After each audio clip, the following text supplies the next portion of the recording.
डर एक एहसास में आपका स्वागत है। इस चैनल पर आपको देखने को मिलती हैं डरावनी और सच्ची भूतिया घटनाएं। तो अगर आपको ऐसी ही वीडियोस देखना पसंद है तो हमारे इस चैनल को सब्सक्राइब जरूर कर लें। तो अब बढ़ते हैं हमारी आज की कहानी की ओर। ये बात तब की होगी जब मैं बहुत छोटा हुआ करता था। हमारे घर में सबसे ज्यादा पैसे दादाजी के पास हुआ करते थे। 2-3 बिजनेस थे जो दादाजी के नाम थे। दादाजी उसी से बहुत सारा पैसा कमाते थे और हमारे घर में सब में एक तरह से बांट देते थे। हमारे घर में दादाजी, दादी, मेरे 2 चाचा, मेरे पापा, मेरी मम्मी और मैं रहा करते थे।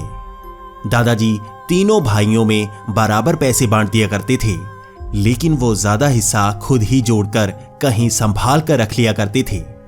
दादाजी हमेशा ये कहा करते थे कि ये पैसे बाद में तुम्हारे काम आएंगे, मैं इसे संभाल कर रख लूंगा, तुम तो बहुत ज्यादा खर्चा करते हो, तुम इन्हें खत्म कर दोगे। उस वक्त शायद हालात भी ऐसे ही थे कि मेरे पापा और मेरे दोनों चाचा बहुत ज्यादा खर्चा किया करते थे, लेकिन दादाजी सबको समझाया करते थे कि पैसे जोड़ने चाहिए, लेकिन कोई दादाजी की बात नहीं माना करता था। लेकिन सबसे अजीब बात थी कि किसी को यह पता नहीं था कि दादाजी उन पैसों का क्या कर रहे थे। ना तो वो उसे बैंक में जमा करवाते, ना ही कहीं संभाल कर रखते। वो कुछ ना कुछ तो ऐसा कर रहे थे जिससे वो पैसों को संभाल कर तो रखते, लेकिन वो बाद में मिलते। घर में हर कोई ये जानना चाहता था कि दादाजी उन पैसों का क्या कर रहे थे। उस वक्त मैं ये जान गया था कि पैसे जितने अच्छे होते हैं उतने बुरे भी। पैसों के कारण घर में कई बार लड़ाई हो जाती। पैसे घर में सबको लालची बनाते जा रहे थे। दादाजी को इस बात का एहसास था, इसीलिए वो सही हिस्सों में ही पैसों को बांटते और बाकी खुद संभाल कर कहीं रख लेते। घर में आए दिन इसी बात पर झगड़ा हो रहा था कि दादाजी इस तरह से पैसों को संभाल कर क्यों रख रहे हैं। क्यों दादाजी सबको सही तरह से पैसे नहीं देते ताकि सब अच्छी तरह से खर्चा कर सकें। दादाजी इस बात को सबको समझाते रहते, लेकिन आए दिन घर में झगड़ा होता ही रहता। धीरे धीरे अब दादाजी की सेहत बहुत ज्यादा खराब होना शुरू हो गई थी। दादाजी तब भी किसी को नहीं बताते कि वो उन पैसों को कहां रख रहे हैं या उन पैसों का वो क्या कर रहे हैं। दादी भी बार बार दादाजी से ये जानना चाहती थी कि वो पैसों का क्या कर रहे हैं, क्योंकि चाचा जी और पापा दादी जी पर बहुत दबाव बनाते जा रहे थे, लेकिन दादाजी किसी को ये बता नहीं रहे थे। धीरे धीरे दादाजी की सेहत बहुत ज्यादा खराब हो गई थी। वो अब ज्यादातर समय पलंग पर रहते और अब उनके पास अपने बिजनेस को देखने की हिम्मत भी नहीं रहती। ऐसा 1 महीना हो चुका था और घर पर इसी बात को लड़ाई हो रही थी। घर में सब यही कह रहे थे कि काम खराब होता जा रहा है, दादाजी किसी को सब कुछ क्यों नहीं बताते। लेकिन दादाजी भी ये कह रहे थे कि समय आने पर सबको पता चल ही जाएगा, लेकिन ऐसा हुआ नहीं। अचानक एक सुबह जब सब उठे तो दादाजी की आंख नहीं खुली। वो अब इस दुनिया से जा चुके थे। घर में एक शोक की लहर गूंज गई थी। घर में सब उदास थे। ऐसा ही लगभग 1 हफ्ते तक रहा। घर में सब बहुत ही दुखी थे, क्योंकि दादाजी से सबका बहुत ज्यादा प्यार था। लेकिन 1 हफ्ते बाद एक अलग सा झगड़ा शुरू हो गया था। सब ये जानना चाहते थे कि दादाजी ने उन पैसों का क्या किया। मेरे दोनों चाचा और मेरे पापा में बहुत ज्यादा बहस होने लगी थी। चर्चा यही थी कि उन पैसों का क्या हुआ। क्या दादाजी ने किसी एक को वो सारे पैसे दे दिए थे? इसका जवाब किसी के पास नहीं था। झगड़े का कारण अब बढ़ता जा रहा था और घर में कलेश भी बढ़ता जा रहा था। सबने अपनी पूरी कोशिश कर ली थी। घर में हर जगह देख ली थी। उनके काम पर भी जाकर हर जगह देख ली थी। कहीं पर भी कोई पैसा नहीं मिल पा रहा था, ना ही कोई जमीन, ना ही कुछ। उन्होंने कचहरी में भी कई चक्कर लगा लिए थे। क्या उन्होंने कोई जमीन खरीद ली थी या वो सोना ले चुके थे? किसी को कोई जवाब नहीं मिल रहा था। आखिर सब इसी बात से तो परेशान थे। जब किसी को कोई जवाब नहीं मिला तो सब निराश हो चुके थे। लेकिन मेरे सबसे छोटे चाचा उनके पास एक जवाब था। वो बार बार कह रहे थे कि अब तो कोई ना कोई तांत्रिक ही उनकी मदद कर सकता है। घर में कोई भी एक बात पर राय नहीं बना रहा था कि हमें ऐसा करना चाहिए, लेकिन मेरे सबसे छोटे चाचा इस बात पर अड़े थे। वो कह रहे थे कि तांत्रिक ही इसमें हमारी मदद कर सकता है। तांत्रिक दादाजी की आत्मा से बात कर सकते हैं और इसी हालात में वो जान सकते हैं कि दादाजी ने उन पैसों का क्या किया। अगले कई दिनों तक घर में झगड़ा होता ही जा रहा था और अंत में एक बात पर सुलह हो गई थी कि उन्हें गांव के पास ही शमशान में रहने वाले उस तांत्रिक के पास जाना चाहिए। वो जवाब दे देगा। आखिर जो भी पैसा मिलेगा वो बराबर बांट लिया जाएगा।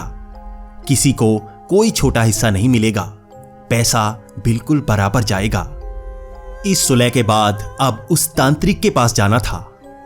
वक्त रात के 8 बजे का था और मेरे दोनों चाचा और मेरे पापा उस तांत्रिक के पास जा पहुंचे थे। तांत्रिक जानना चाहता था आखिर किस तरह की परेशानी है। तांत्रिक ये जानना चाहता था कि घर में कौन सी बड़ी मुसीबत आ गई है जो उन्हें तांत्रिक के पास आना पड़ा। तो उन्होंने तांत्रिक को सब कुछ बता दिया। उन्होंने कहा कि दादाजी अंत में कुछ न कुछ करना चाहते थे, लेकिन उनकी जान थोड़ी पहले चली गई। वो कुछ ऐसा कर ही नहीं पाए ताकि उन पैसों का कुछ हो सके। तांत्रिक जानता था कि ये बात लालच की है। उनको कोई परेशानी नहीं है, बस वो लालच के कारण दादाजी से उस ज्ञान को पाना चाहते हैं। वो पैसे कहाँ हैं? उनका यही सवाल था। तांत्रिक काफी बार ना नुकर कर रहा था, लेकिन सब तांत्रिक पर दबाव बनाते जा रहे थे। तांत्रिक को पैसों का भी लालच दिया गया और कई चीजों का भी। तांत्रिक भी जानता था कि अब उसके पास मौका है, वो भी कई चीजें पा सकता है और वैसे भी लालच का कोई इलाज नहीं होता। तो तांत्रिक ने कहा कि अगले 1 महीने तक तुम्हारे आसपास दादाजी की आत्मा आती रहेगी। जवाब तो तुम्हें खुद ही पाना होगा। मैं उन्हें 1 महीने तक जिंदा कर दूंगा। इस बात को सुनकर सब खुश हो गए थे। सबको खुशी इस बात की थी कि दादाजी वापिस आ रहे हैं, लेकिन उससे ज्यादा खुशी थी कि उन्हें वो राज पता लग जाएगा जिसे दादाजी कई सालों से छिपाते आ रहे थे। घर में एक तरफ खुशी की लहर थी तो एक तरफ लालच का प्रकोप। घर में ऐसे हालात थे कि इंतजार हो रहा था, लेकिन ये कैसा इंतजार था कि किसी को पता नहीं था आगे होगा क्या। अगले 2 दिन तक घर में इंतजार किया गया। सब ये इंतजार करते रहे कि दादाजी कब वापिस आएंगे। वो इंतजार करते जा रहे थे। रात के वक्त भी घर में खाना बनाया जाता। सब इंतजार करते कि दादाजी घर में आएंगे, लेकिन वो 2 दिन तक घर में महसूस ही नहीं हुए। इसके बाद मेरे सबसे छोटे चाचा उसी तांत्रिक के पास गए और वो उससे जाकर कहने लगे कि तुमने कहा था कि घर में दादाजी वापिस आएंगे 1 महीने के लिए, लेकिन हमें तो दादाजी कहीं नजर नहीं आ रहे हैं। तो उसके बाद तांत्रिक ने गुस्से में कहा कि मैं उस मरी हुई आत्मा को वापिस तो बुला सकता हूं, लेकिन उसे शरीर नहीं दे सकता। तुम्हें घर में उसे खुद ही महसूस करना होगा। वो तुम्हारे आसपास ही होंगे, लेकिन अगर तुम रात के वक्त भी जागते रहोगे तो वो तुम्हें एहसास कैसे देंगे। इसके बाद इस बात को चाचा जी ने सबको बता दिया। इसके बाद अगले कई दिनों तक दादाजी का एहसास सबको होता जा रहा था। किसी को दादाजी सपने में नजर आते तो किसी को काली परछाई हमारी रसोई में नजर आती। कभी कभी दादाजी का चेहरा भी किसी को आईने में नजर आता। घर में एक तरफ दहशत का माहौल था तो एक तरफ इंतजार। कोई तो दादाजी से कुछ पता कर पाता। हर कोई घर में यही कहता कि मुझे बता दो वो पैसे कहाँ हैं, लेकिन घर में किसी को पता नहीं लग पाता। लेकिन अब धीरे धीरे हालात बदलते जा रहे थे। दादाजी का एहसास बढ़ता तो जा रहा था, लेकिन सबको लगने लगा था ये दादाजी नहीं है, क्योंकि सबको एक डरावना सा एहसास होता। मेरे दोनों चाचा और मेरे पिताजी बहुत ज्यादा बीमार होने लगे थे। उनका जैसे खून सूखने लगा था। हर तरह के डॉक्टर को दिखाने के बाद भी किसी को इलाज नहीं मिल रहा था। उनके हालात धीरे धीरे बदतर होते जा रहे थे। ऐसे हालात थे कि इस उम्र में जैसे बुढ़ापा छाता जा रहा हो। मेरे दोनों चाचा की उम्र 30 से 40 साल की होगी और मेरे पिताजी की उम्र 40 से 45 साल के बीच। फिर भी वो बहुत ज़्यादा बीमार रहते। उन्हें अब पलंग से उठने में भी परेशानी होती जा रही थी। इसी तरह से 20 दिन गुजर चुके थे और अब दादाजी से मिलने की खुशी दहशत में बदल चुकी थी। घर में ऐसे हालात थे कि सब डरे डरे से रहते। घर में होना ही कुछ ऐसा शुरू हो गया था। घर में कई जगह अपने आप आग लग जाती। किचन में कभी कभी सिलेंडर की पाइप अपने आप निकली हुई होती और सिलेंडर ऑन होता। इस तरह से गैस फैली होती कि बस एक चिंगारी हमारे घर को उड़ाने के लिए काफी थी। ऐसे ही हालात हर तरफ थे।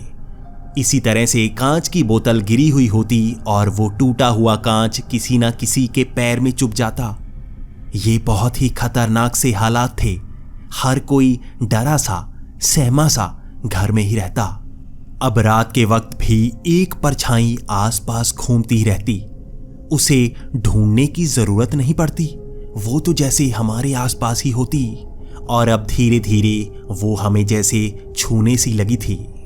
वो इस तरह से हमको एहसास देती कि सब डर जाते। घर में सबकी सेहत इतनी ज्यादा खराब हो गई थी कि अब सबने फैसला किया था कि उन पैसों का कुछ नहीं होगा। हमें तांत्रिक के पास जाकर दादाजी की आत्मा को वापस भेजना होगा। इस तरह मेरे दोनों चाचा और मेरे पिताजी तांत्रिक के पास गए और वो उससे कहने लगे कि इस आत्मा से हमें कोई मदद नहीं मिल रही है, इसे वापस भेजना ही होगा। तो तांत्रिक ने कहा कि जो आत्मा इस दुनिया में आ जाती है वो सही समय पर ही वापस जाती है। एक महीना सहना ही होगा। इसके बाद वो तांत्रिक वहीं अंधेरे में कहीं गायब सा हो गया। वो तांत्रिक 1 महीने तक नहीं मिला और घर में ऐसे हालात 1 महीने तक रहे। सबके हालात जान छुड़ाने वाले हो गए थे। हमें ऐसा लग रहा था कि ऐसे हालात अगले महीने तक चले तो शायद घर में कोई ना कोई और ज़रूर इस दुनिया से चला जाएगा। लेकिन किसी तरह से 1 महीना खत्म हुआ और जैसे हमारी जान छूटी थी। हम इतना जानते थे कि ये आत्मा दादाजी की ही है। वो हमारे आसपास ही थे। मैं भी उन्हें महसूस कर सकता था, लेकिन मेरे दोनों चाचा जी और मेरे पिताजी उन्हें ज़्यादा महसूस कर पा रहे थे और वो जैसे उनसे डरे डरे से रहते। 1 महीने बाद हमें जैसे वो परछाई दिखना बंद सी हो गई। जैसे सब कुछ खुद ब खुद सामान्य होना शुरू हो गया। सबकी सेहत ठीक होना शुरू हो गई। इसके बाद सब मिलकर उस तांत्रिक के पास गए तो उस तांत्रिक ने सब कुछ बताना शुरू किया। उसने कहा कि तुम्हारी आंखों पर लालच की पट्टी बंधी थी। तुम तो चाहते थे उस राज को जानना जो शायद तुम्हें कभी ना कभी पता लग ही जाएगा, लेकिन लालच के कारण तुम उसे अभी पाना चाहते थे। एक आत्मा को अगर बुलाना हो तो वो आती तो तुम्हारी मर्जी से है, लेकिन जाती अपनी मर्जी से है। तुम सब खुश नसीब हो कि उस आत्मा ने तुम्हें कोई ज्यादा नुकसान नहीं पहुंचाया। जो आत्मा शरीर छोड़ देती है वो हमारे रिश्तेदार नहीं रहते, बल्कि वो प्रेत आत्मा होती है। प्रेत आत्मा हमेशा हमें नुकसान पहुंचा सकती है। वो अब तुम्हारे दादाजी नहीं, बल्कि एक आत्मा है। उसे ना कोई लोभ है ना कोई मोह। 1 महीना था तुम्हारे पास, अगर तुम कुछ पता कर पाते, लेकिन अच्छा हुआ तुमने अपनी जान बचा ली, वरना कुछ ना कुछ बुरा जरूर होता। तांत्रिक से इस तरह से बातें करके सब घर आ चुके थे। सब ये जान चुके थे कि अब हमें कभी उस राज का पता नहीं लगेगा और हम जानना भी नहीं चाहते थे। ऐसा राज जो एक और जान ले किसी को पता नहीं होना चाहिए। लेकिन 6 महीने बाद उस राज का सबको पता लग ही गया। दादाजी के पास ज्यादा पैसे कभी थे ही नहीं। दादाजी के 3 कामों में 2 काम तो पहले ही बंद हो चुके थे। एक ही काम से जितने पैसे मिलते उन सबको दादाजी घर में 3 हिस्सों में बांटकर मेरे दोनों चाचा जी और मेरे पिताजी को दे देते थे। वो बस हमें एक भ्रम फैलाए रहते थे कि उनके पास बहुत पैसा है। वो जानते थे कि मेरे पिताजी और मेरे चाचा जी कितने लालची हैं। शायद इसी कारण वो झूठ बोलते ही रहते, जबकि उनके पास कोई पैसा नहीं था।